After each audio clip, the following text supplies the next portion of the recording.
They by Rudyard Kipling. One view called me to another, one hill-top to its fellow half across the county, and since I could answer at no more trouble than the snapping forward of a lever, I let the country flow under my wheels. The orchid-studded flats of the east gave way to the thyme, ilex, and grey grass of the downs. These again to the rich cornland and fig-trees of the lower coast, where you carry the beat of the tide on your left hand for 15 level miles. And when at last I turned inland, through a huddle of rounded hills and woods, I had run myself clean out of my known marks. Beyond that precise hamlet which stands godmother to the capital of the United States, I found hidden villages where bees, the only things awake, boomed in 80-foot lindens that overhung grey Norman churches, miraculous brooks diving under stone bridges built for heavier traffic than would ever vex them again, tithe barns larger than their churches, and an old smithy that cried out aloud how it had once been a hall of the Knights of the Temple. Gypsies I found on a common, where the gorse, bracken, and heath fought it out together up a mile of Roman road, and a little farther on I disturbed a red fox rolling dog-fashion in the naked sunlight. As the wooded hills closed about me, I stood up in the car to take the bearings of that great down, whose ringed head is a landmark for 50 miles across the Low Countries. I judged that the lie of the country would bring me across some westward running road that went to his feet, but I did not allow for the confusing vales of the woods.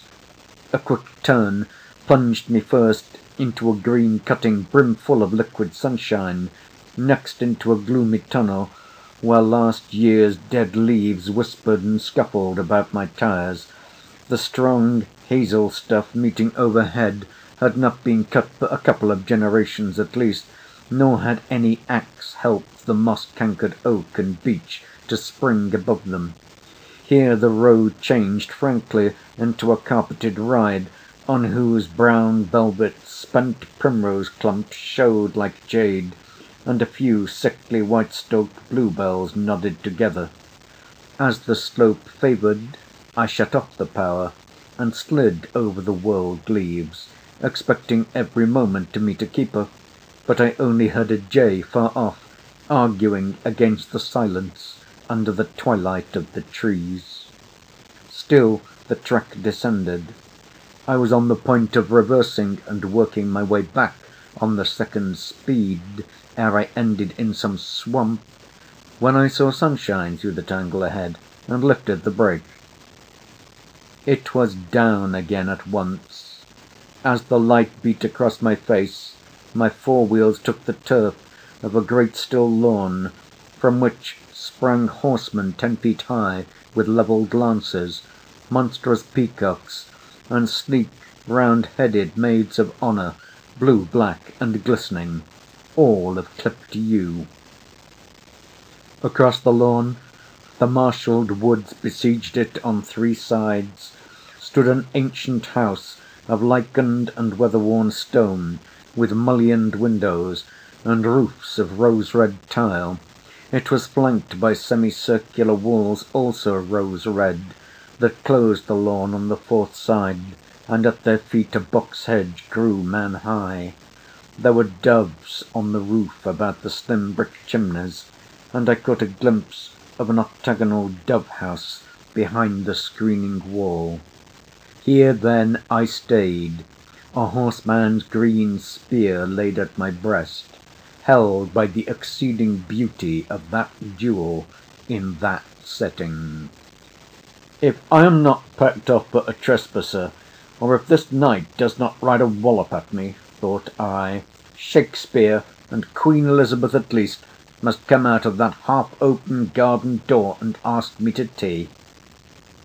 A child appeared at an upper window, and I thought the little thing waved a friendly hand, but it was to call a companion, for presently another bright head showed.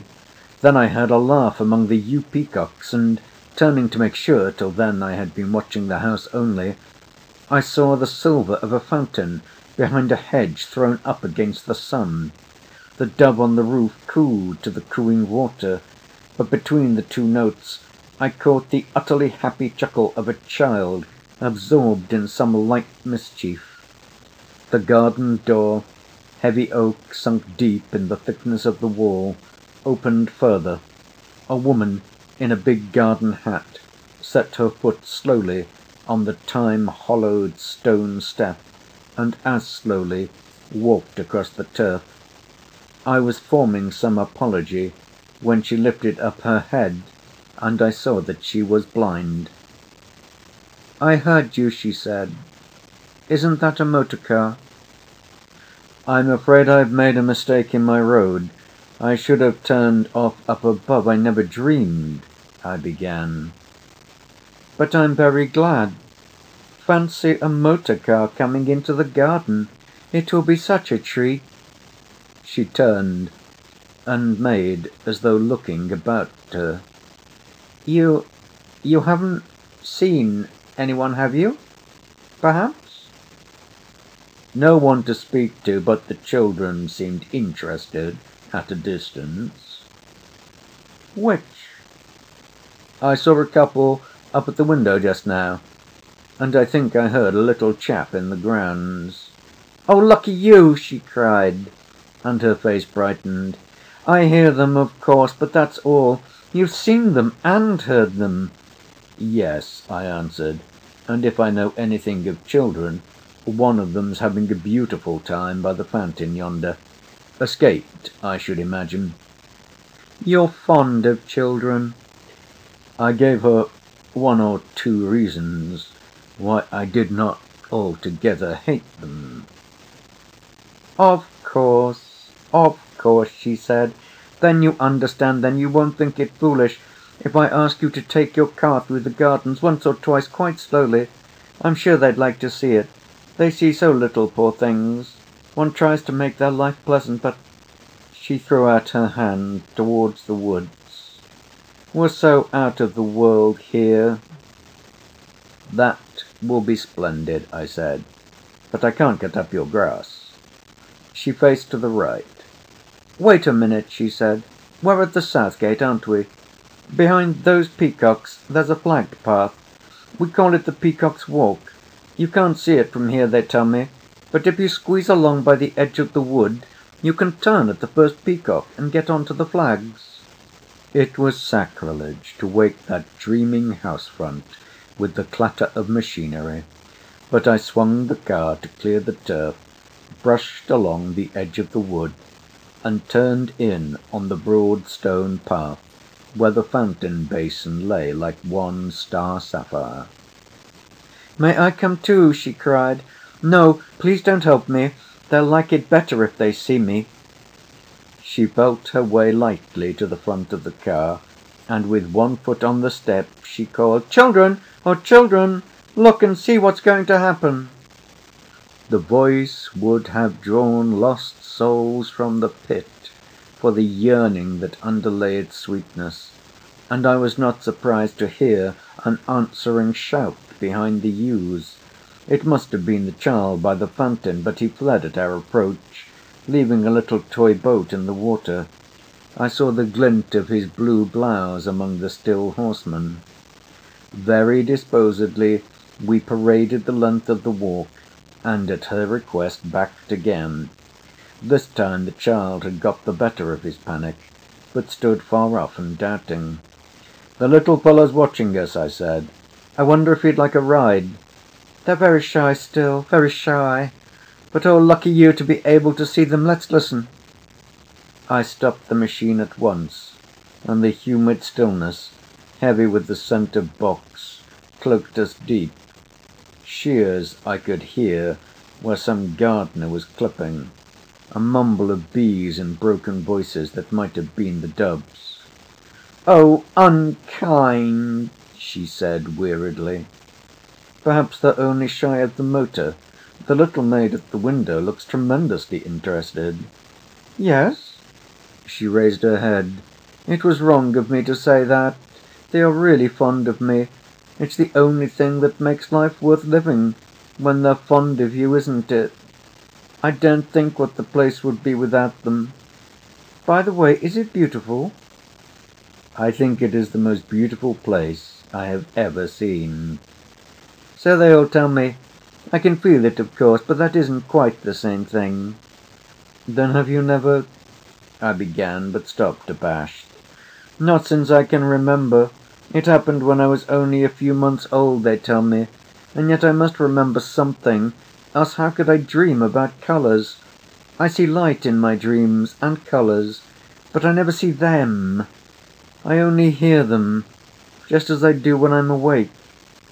"It's difficult to see faces in dreams.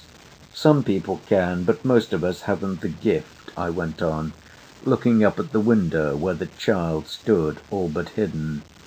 "I've heard that too," she said, "and they tell me that one never sees a dead person's face in a dream. Is that true?" "I believe it is, now I come to think of it." "But how is it with yourself? Yourself?" The blind eyes turned towards me. "I have never seen the faces of my dead in any dream," I answered. "Then it must be as bad as being blind." The sun had dipped behind the woods, and the long shades were possessing the insolent horsemen one by one. I saw the light die from off the top of a glossy-leaved lance, and all the brave hard green turn to soft black.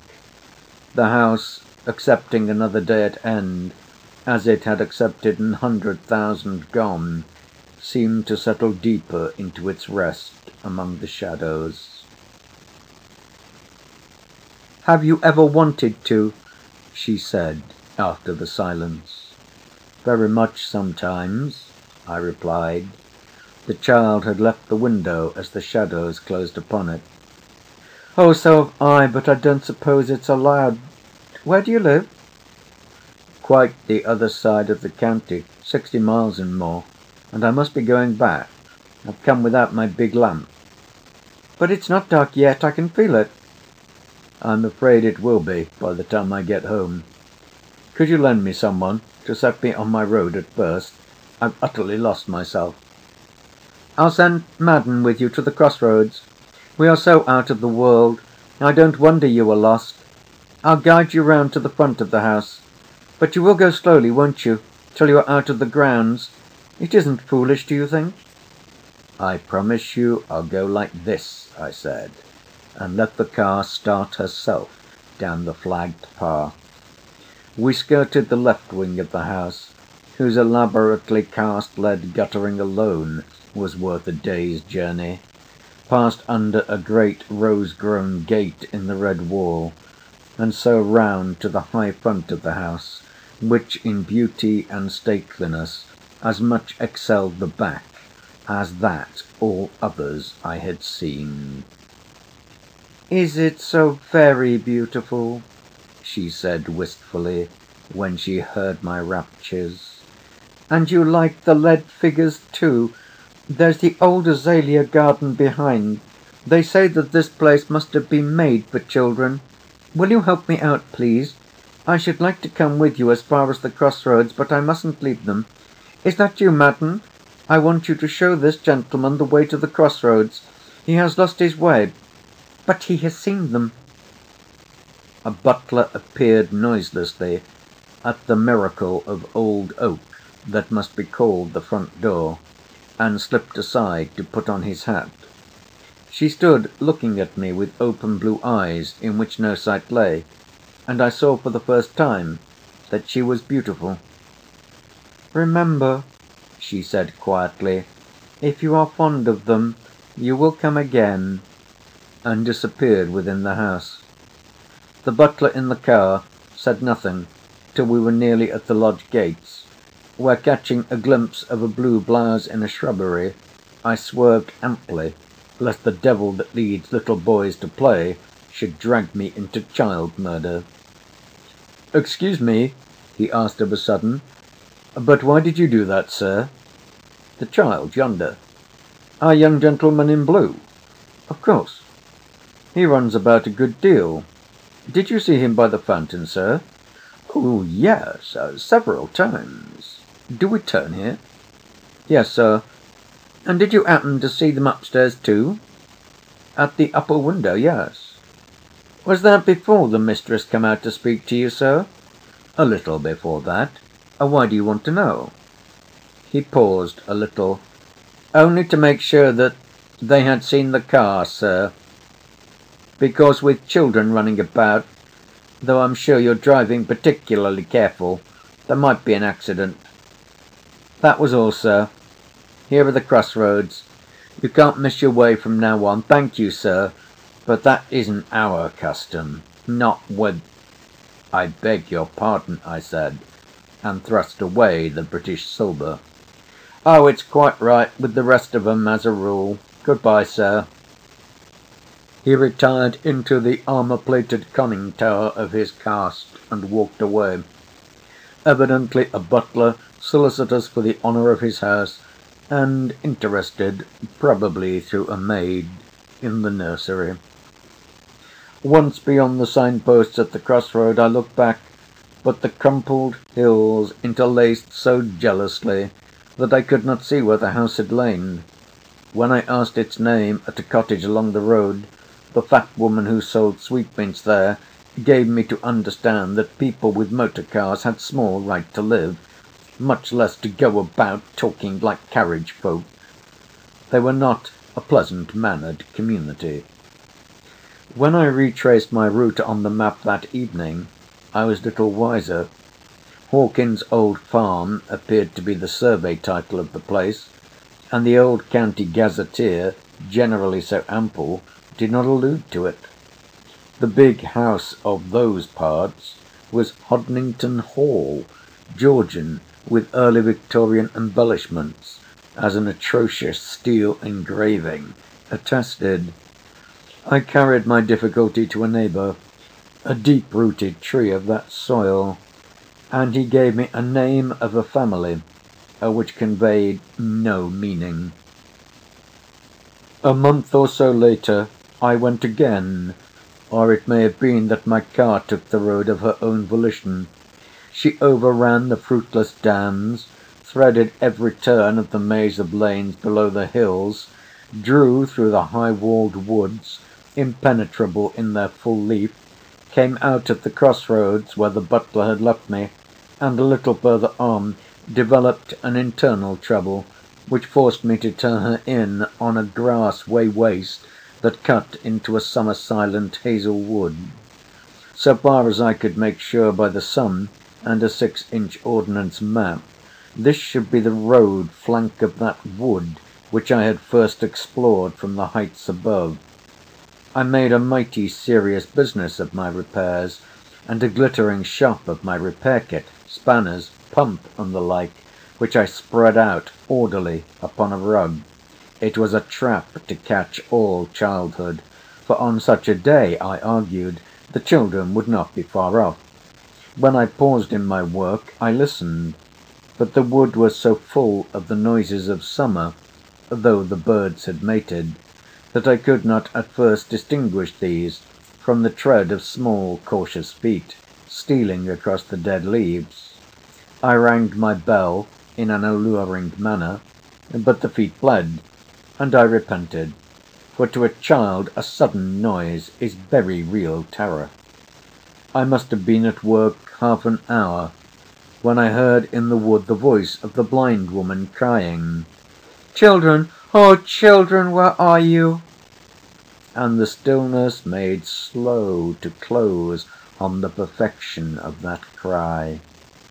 She came towards me, half feeling her way between the tree boles, and though a child, it seemed, clung to her skirt, it swerved into the leafage like a rabbit as she drew nearer.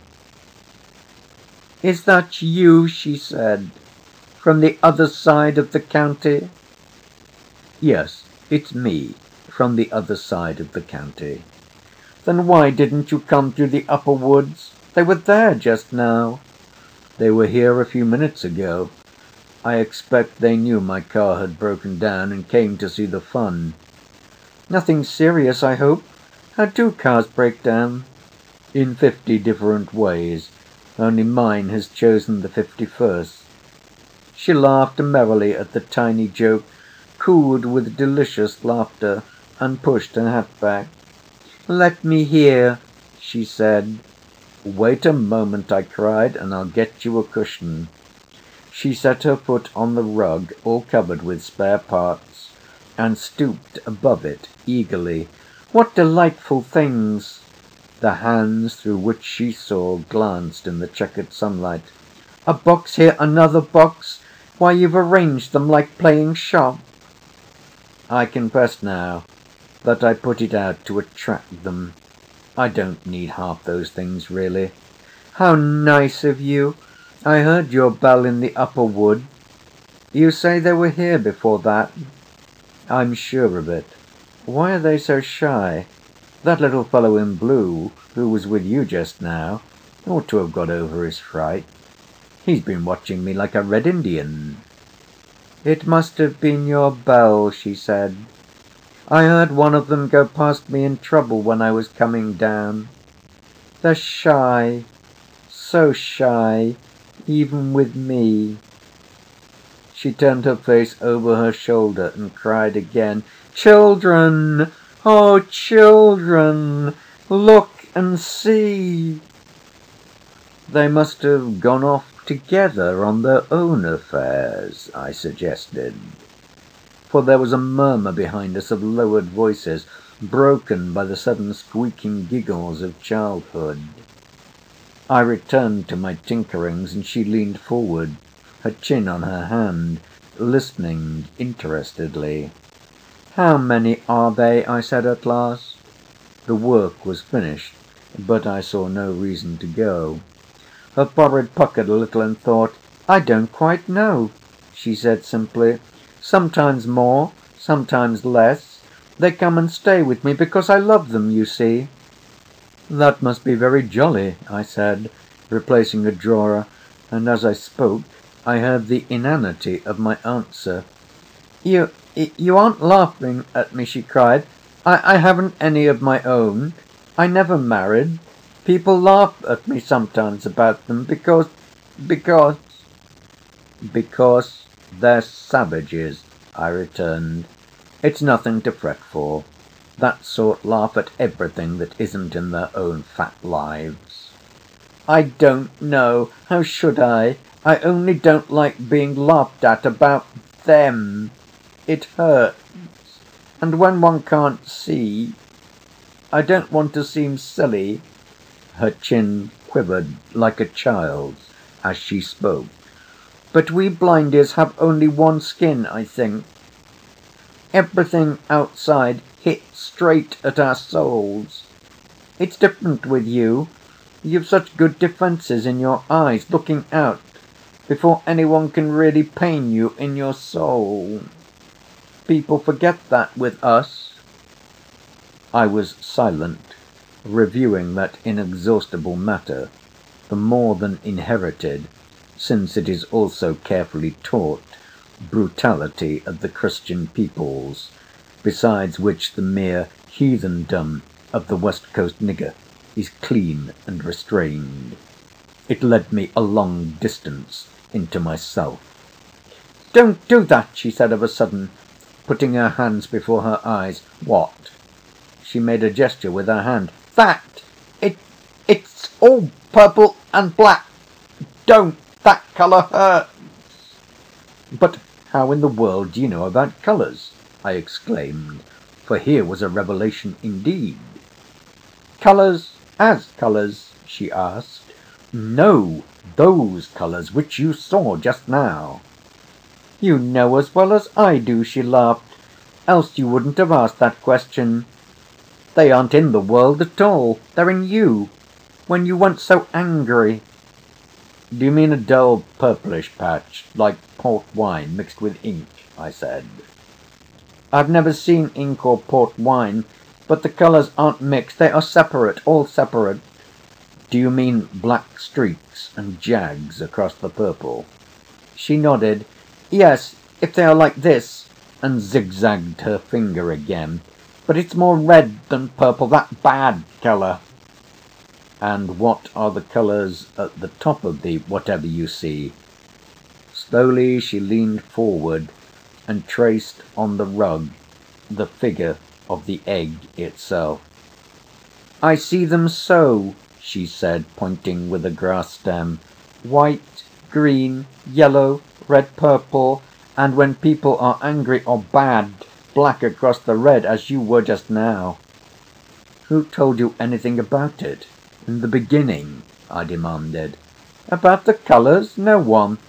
I used to ask what colours were when I was little, in table covers and curtains and carpets, you see, because some colours hurt me and some made me happy. People told me, and when I got older that was how I saw people." Again she traced the outline of the egg, which it is given to very few of us to see. "All by yourself?" I repeated. "All by myself. There wasn't anyone else. I only found out afterwards that other people did not see the colours." She leaned against the tree-hole, plaiting and unplaiting chance-plucked grass stems. The children in the wood had drawn nearer. I could see them with the tail of my eye, frolicking like squirrels. "Now I am sure you will never laugh at me," she went on after a long silence. "Nor at them."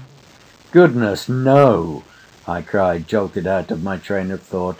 "A man who laughs at the child, unless the child is laughing too, is a heathen." "I didn't mean that, of course. You'd never laugh at children, but I used to think that perhaps you might laugh about them. So now I beg your pardon. What are you going to laugh at?"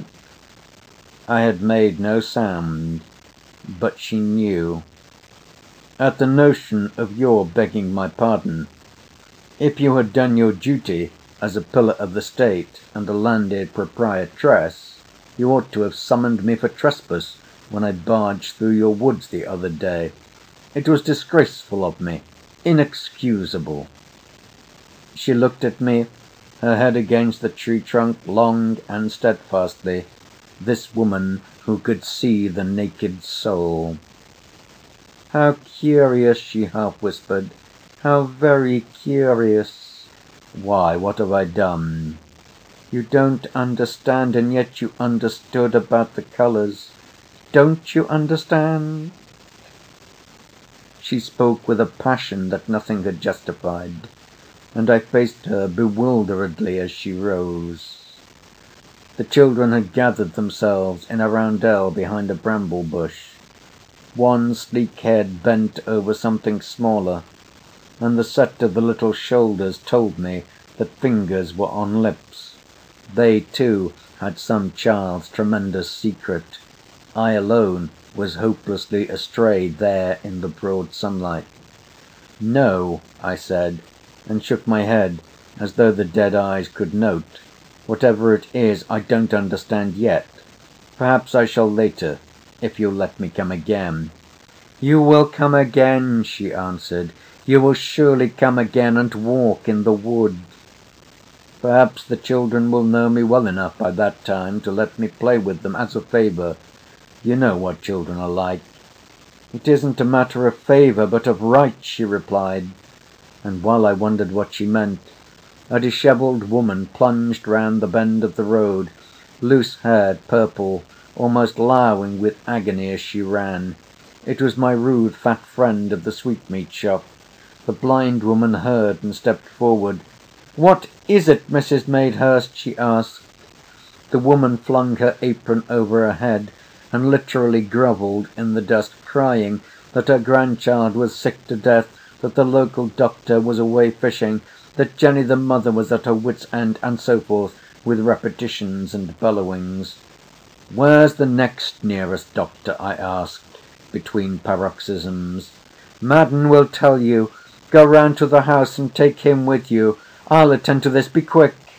She half-supported the fat woman into the shade. In 2 minutes I was blowing all the horns of Jericho under the front of the House Beautiful, and Madden, in the pantry, rose to the crisis like a butler and a man.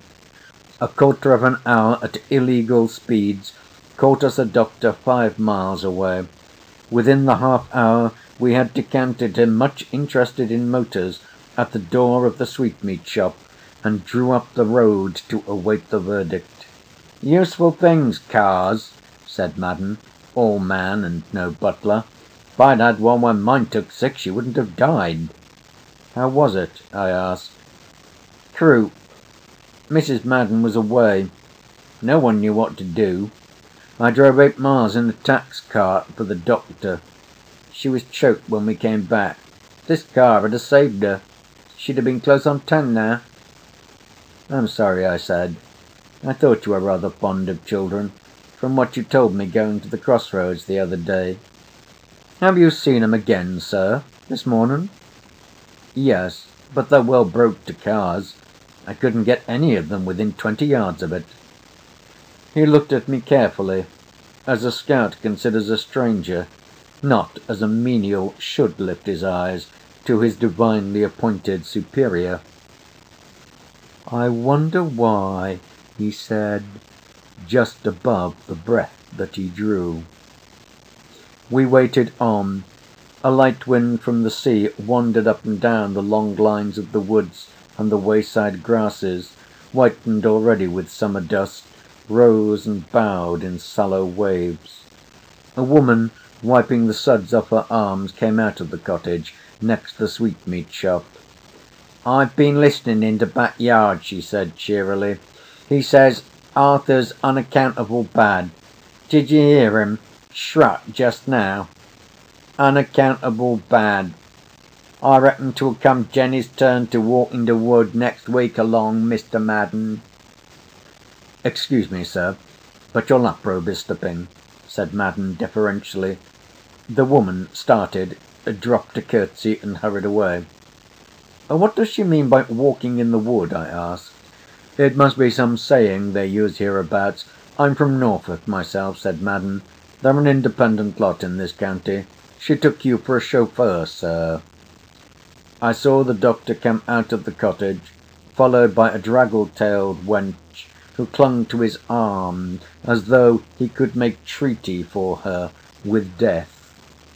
"Dat sort," she wailed. "They're just as much to us that has 'em as if they was lawful born. Just as much, just as much. And God he'd be just as pleased if you saved 'em, doctor. Don't take it from me. Miss Florence will tell you the very same.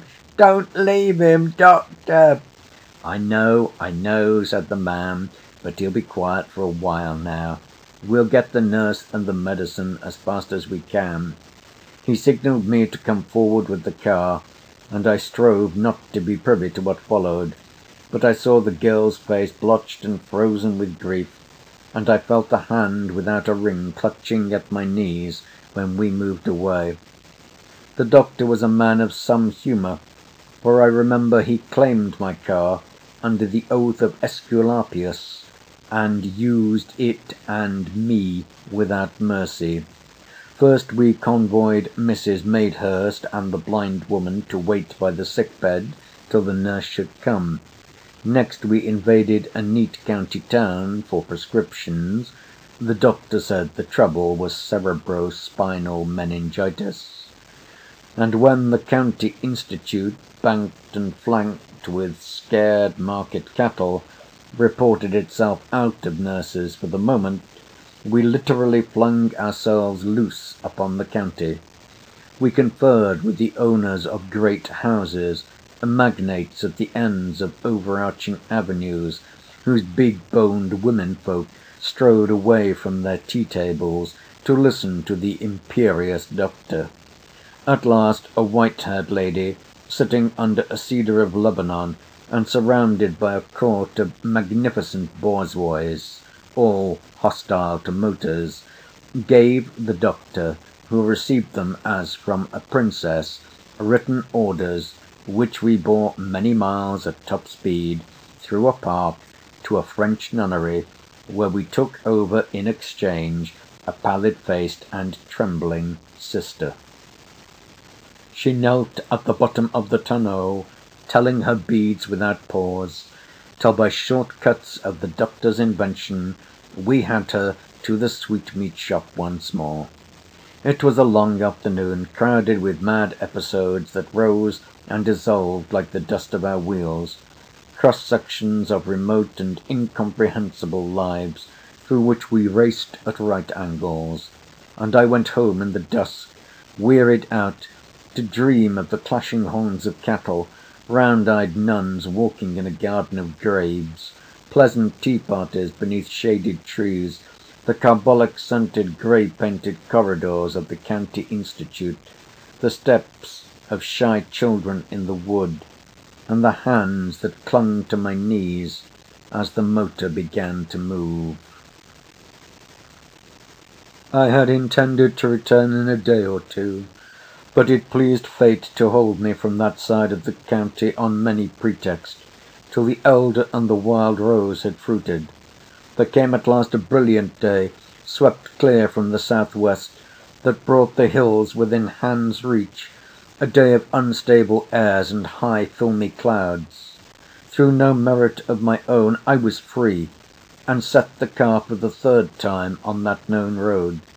As I reached the crest of the downs I felt the soft air change, saw it glaze under the sun, and looking down at the sea, in that instant beheld the blue of the Channel turn through polished silver and dulled steel to dingy pewter.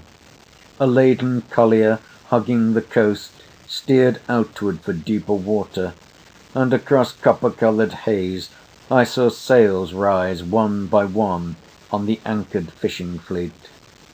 In a deep Dean behind me an eddy of sudden wind drummed through sheltered oaks and spun aloft the first day sample of autumn leaves. When I reached the beach road the sea fog fumed over the brickfields, and the tide was telling all the groins of the gale beyond Ushant. In less than an hour summer England vanished in chill grey.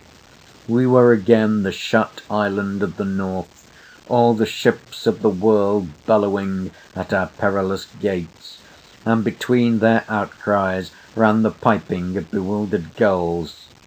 My cap dripped moisture, the folds of the rug held it in pools or sluiced it away in runnels, and the salt rime stuck to my lips.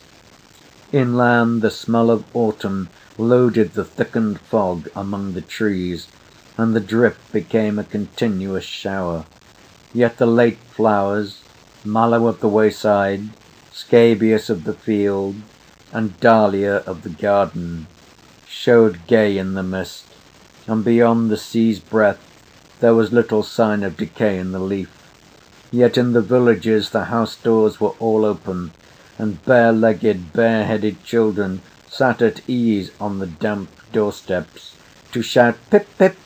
at the stranger. I made bold to call at the sweetmeat shop, where Mrs. Madehurst met me with a fat woman's hospitable tears. Jenny's child, she said, had died 2 days after the nun had come. It was, she felt, best out of the way, even though insurance offices, for reasons which she did not pretend to follow, would not willingly insure such stray lives. Not but what Jenny didn't tend to Arthur as though he'd come all proper at the end of the first year, like Jenny herself. Thanks to Miss Florence, the child had been buried with a pomp which, in Mrs. Madehurst's opinion, more than covered the small irregularity of its birth. She described the coffin within and without, the glass hearse, and the evergreen lining of the grave. "But how's the mother?" I asked. "Jenny? Oh, she'll get over it. I felt that way with 1 or 2 of my own. She'll get over. She's walking in the wood now." "In this weather?" Mrs. Madehurst looked at me with narrowed eyes across the counter. "I dunno, but it opens the heart like. Yes, it opens the heart. That's where losing and bearing comes so alike in the long run, we do say." Now the wisdom of the old wives is greater than that of all the fathers, and this last oracle sent me thinking so extendedly as I went up the road that I nearly ran over a woman and a child at the wooded corner by the lodge gates of the House Beautiful. "Awful weather," I cried, as I slowed dead for the turn. "Not so bad," she answered, placidly out of the fog. "Mine's used to 'em. You'll find yours indoors, I reckon." Indoors, Madden received me with professional courtesy and kind inquiries for the health of the motor, which he would put under cover. I waited in a still nut-brown hall, pleasant with late flowers and warmed with a delicious wood fire, a place of good influence and great peace. Men and women may sometimes, after great effort, achieve a creditable lie, but the house which is their temple cannot say anything save the truth of those who have lived in it. A child's cart and a doll lay on the black and white floor, where a rug had been kicked back. I felt that the children had only just hurried away to hide themselves, most like, in the many turns of the great adzed staircase that climbed statelily out of the hall, or to crouch at gaze behind the lions and roses of the carven gallery above. Then I heard her voice above me, singing as the blind sing, from the soul. "In the pleasant orchard closes," and all my early summer came back at the call. "In the pleasant orchard closes, God bless all our gains, say we, but may God bless all our losses, better suits with our degree." She dropped the marring fifth line and repeated, "Better suits with our degree." I saw her lean over the gallery, her linked hands white as pearl against the oak. "Is that you, from the other side of the county?" she called. "Yes, me, from the other side of the county," I answered, laughing. "What a long time before you had to come here again." She ran down the stairs, one hand lightly touching the broad rail. "It's 2 months and 4 days. Summer's gone." "I meant to come before, but fate prevented." "I knew it. Please do something to that fire. They won't let me play with it, but I can feel it's behaving badly. Hit it." I looked on either side of the deep fireplace, and found but a half-charred hedge-stake with which I punched a black log into flame. "It never goes out, day or night," she said, as though explaining. "In case anyone comes in with cold toes, you see." "It's even lovelier inside than it was out," I murmured. The red light poured itself along the age-polished dusky panels till the Tudor roses and lions of the gallery took colour and motion. An old eagle-topped convex mirror gathered the picture into its mysterious heart, distorting afresh the distorted shadows, and curving the gallery lines into the curves of a ship. The day was shutting down in half a gale as the fog turned to stringy scud. Through the uncurtained mullions of the broad window I could see valiant horsemen of the lawn rear and recover against the wind that taunted them with legions of dead leaves. "Yes, it must be beautiful," she said. "Would you like to go over it? There's still light enough upstairs." I followed her up the unflinching wagon-wide staircase to the gallery, whence opened the thin-fluted Elizabethan doors. "Feel how they put the latch low down for the sake of the children."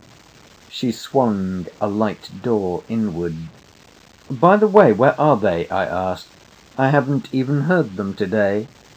She did not answer at once. Then, "I can only hear them," she replied softly. "This is one of their rooms. Everything ready, you see." She pointed into a heavily timbered room. There were little low gate tables and children's chairs. A doll's house, its hooked front half open, faced a great dappled rocking horse, from whose padded saddle it was but a child's scramble to the broad window seat overlooking the lawn. A toy gun lay in a corner beside a gilt wooden cannon. "Surely they've only just gone," I whispered. In the failing light a door creaked cautiously. I heard the rustle of a frock and the patter of feet, quick feet, through a room beyond. "I heard that!" she cried triumphantly. "Did you? Children, oh children, where are you?"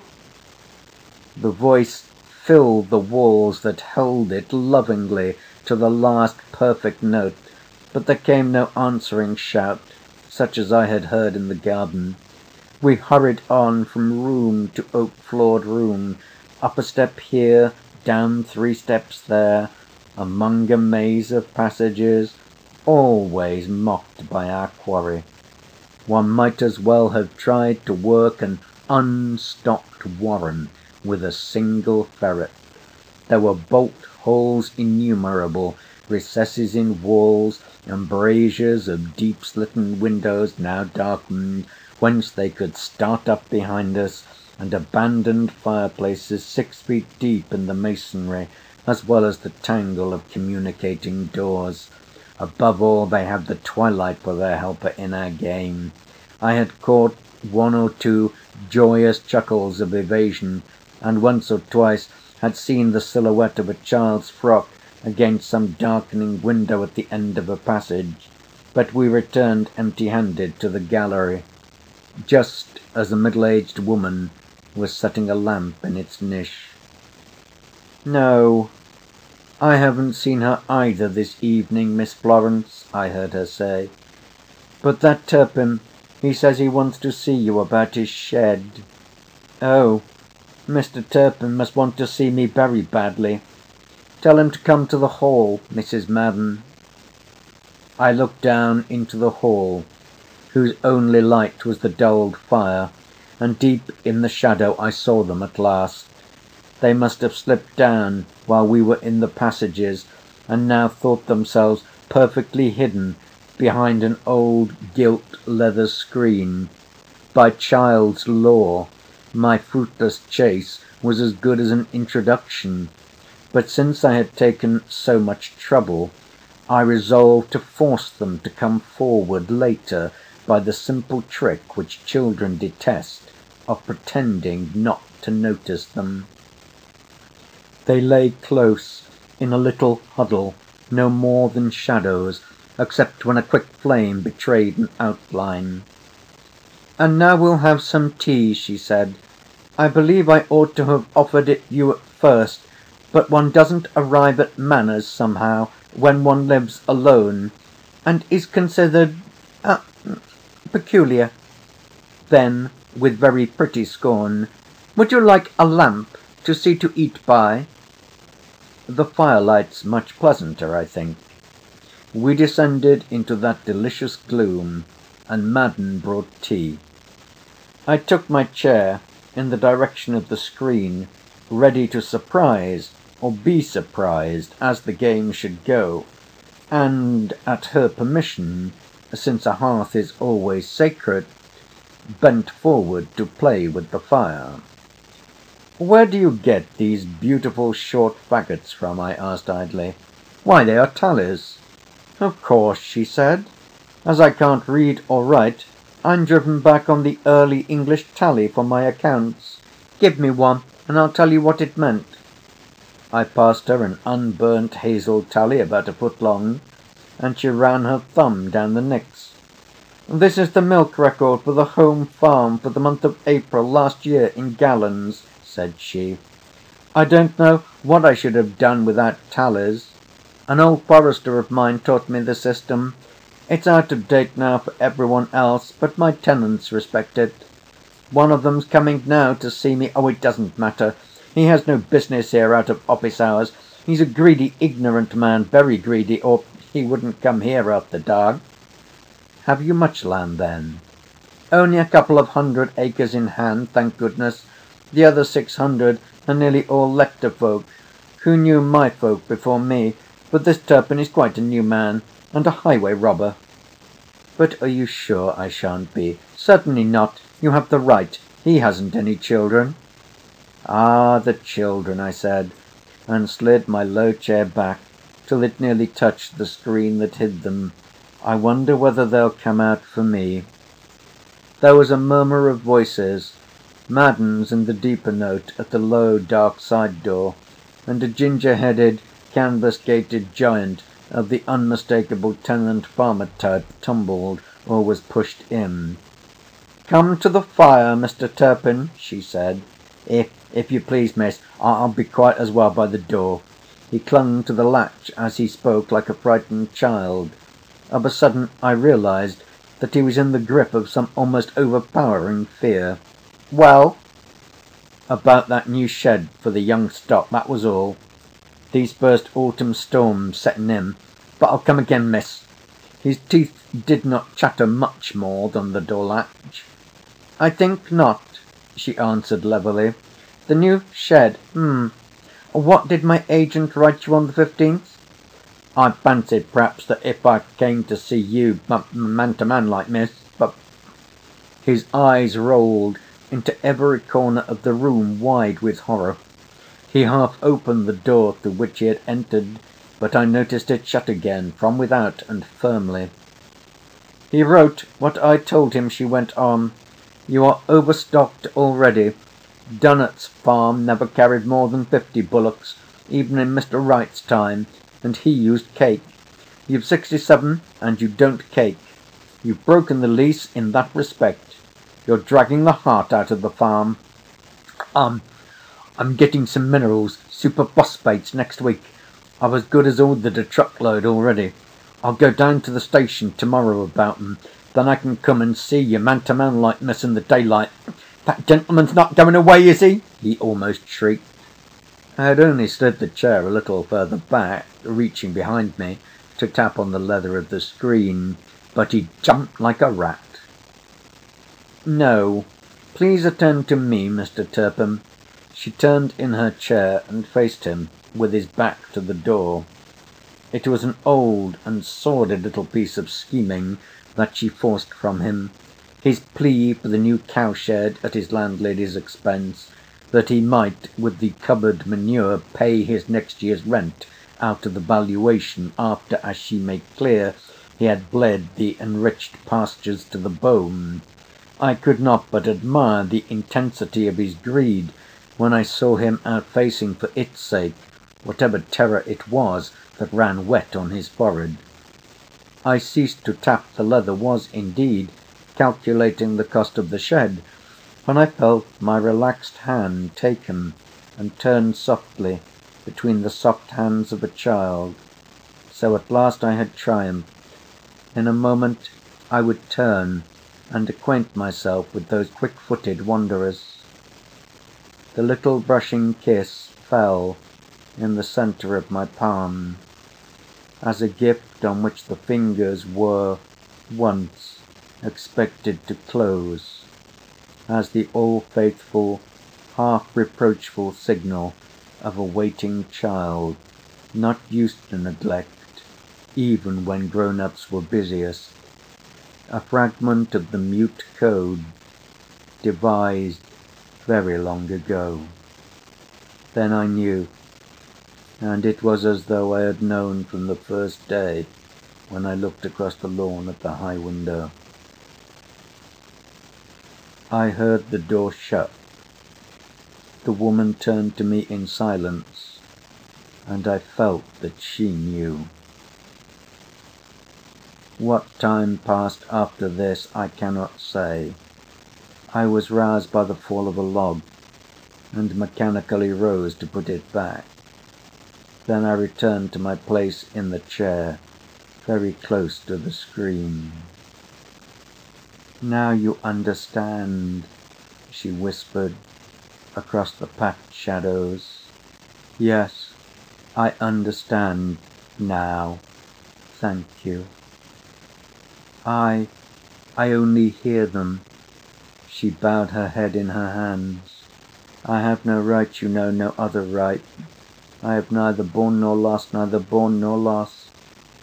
"Be very glad then," said I, for my soul was torn open within me. "Forgive me." She was still, and I went back to my sorrow and my joy. "It was because I loved them so," she said at last, brokenly. "That was why it was, even from the first, even before I knew that they were all I should ever have. And I loved them so." She stretched out her arms to the shadows, and the shadows within the shadow.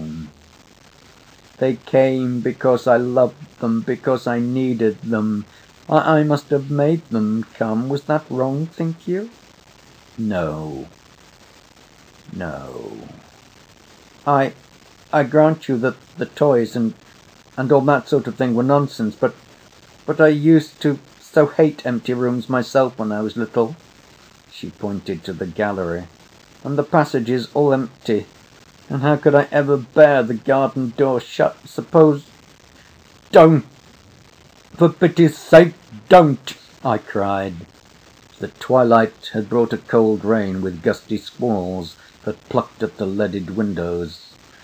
"And the same thing with keeping the fire in all night. I don't think it's so foolish, do you?"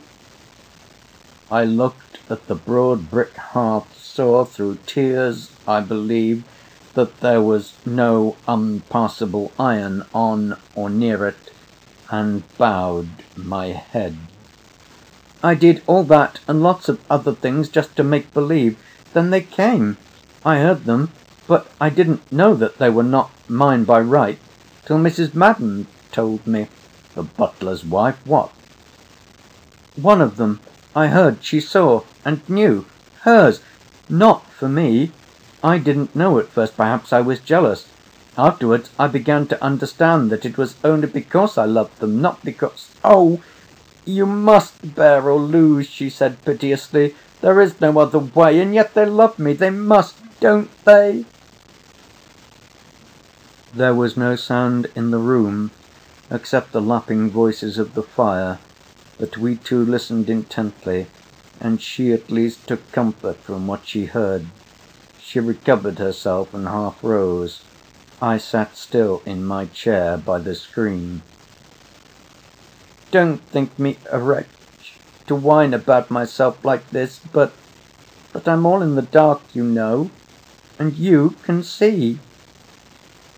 In truth, I could see, and my vision confirmed me in my resolve, though that was like the very parting of spirit and flesh. Yet a little longer I would stay, since it was the last time. "You think it is wrong, then?" she cried sharply, though I had said nothing. "Not for you 1,000 times. No, for you it is right. I am grateful to you beyond words. For me it would be wrong. For me only." "Why?" she said, but passed her hand before her face, as she had done at our second meeting in the wood. "Oh, I see," she went on, simply as a child. "For you it would be wrong." Then, with a little indrawn laugh, "And do you remember I called you lucky once, at first? You, who must never come here again." She left me to sit a little longer by the screen, and I heard the sound of her feet die out along the gallery above.